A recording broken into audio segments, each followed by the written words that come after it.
Deputy Kearns, on behalf of everyone here, I want to congratulate you on your elevation.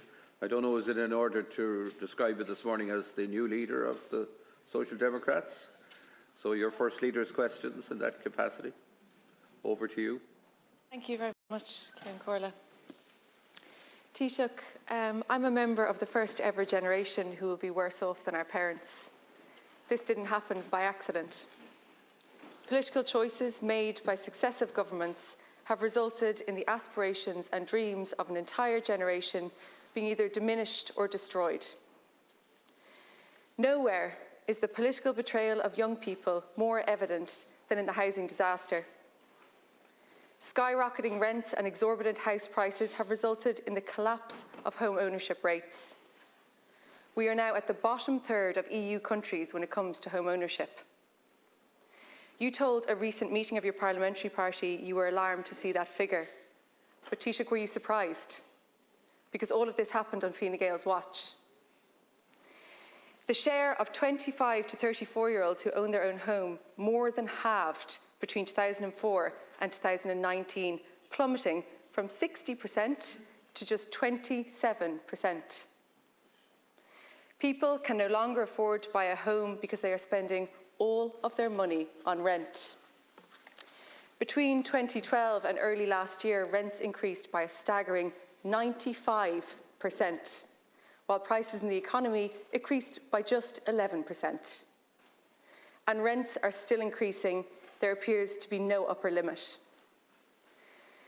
Taoiseach, the housing disaster isn't just about bricks and mortar. It's about young people whose adult lives are on hold because they can't afford to move out of their childhood bedrooms.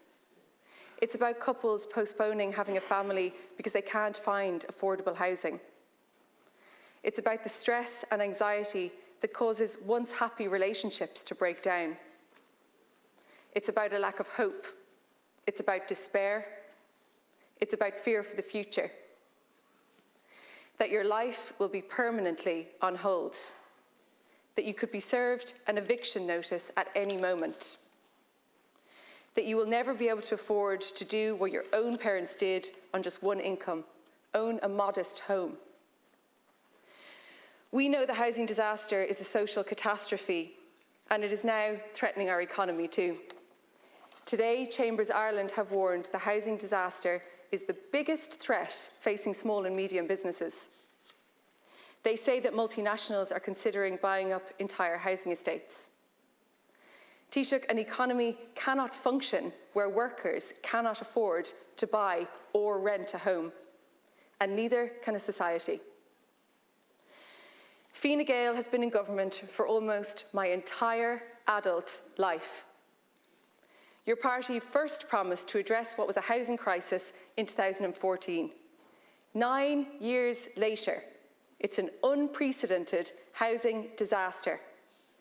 Promises have been broken, targets have not been met, and lives are being ruined as a result.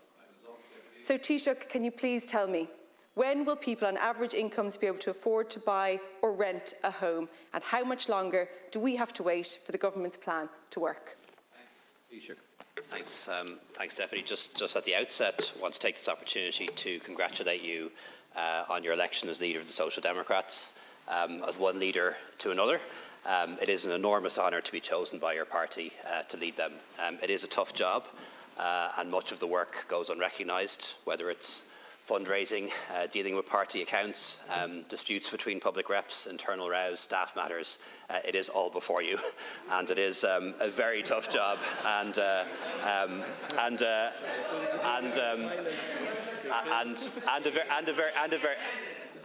very big job, and I honestly do wish you a fair wind in that regard.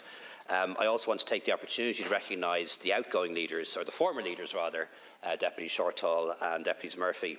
We haven't always seen eye to eye, but I have seen many attempts to establish new parties in my time in politics, and very few survive 8 years, and very few have 6 TDs after 8 years, and it is a success that you've brought the party to this point. I don't think any party since the PDs has managed to reach that level of success. Of course, most new parties don't survive their second leader, but hopefully that won't be the case in the case of the Social Democrats. Just in relation to the question, Deputy, and thank you for raising it, because I'm deeply concerned about the fall in home ownership in Ireland. Ireland is a country in which 70%, well, nearly 70% of people own their own home. I want that to be the reality for people who are now in their 20s and 30s, and that's why I'm determined that this is the year in which we should turn the corner on the housing crisis. I heard you say that you believe that you will be the first generation of young people in a long time that are worse off than their parents. But I haven't thrown in the towel on that. That will only be the case if we don't turn the tide on the housing crisis and on home ownership, and I believe we will. When it comes to other things, other things that young people experience, we're doing much better. There are more employment opportunities than ever before for young people. Youth unemployment is at an all-time low. Incomes have never been higher. More young people experience further and higher education than ever was the case in the past. And of course, personal freedoms that young people have today, particularly people from LGBT backgrounds and women, are way beyond what would have been imaginable for previous generations. But the area where we are letting young people down is on housing. And I do acknowledge that. And that's why we're doing so much work to turn it around. And particularly when it comes to home ownership, I'm encouraged by the fact that last year, 16,000 young people, young couples bought their first home, the highest in 15 years. We need to build on that. We will build on that, mainly by driving increased supply of new housing, which is crucially important, by continuing to have in place the Help to Buy grant, or the Help to Buy scheme, which has already helped over 30,000 people, mostly young people, to buy their first home, and also now with the shared equity schemes like First Home, which I think are going to help a lot of people too. Deputy Cairns.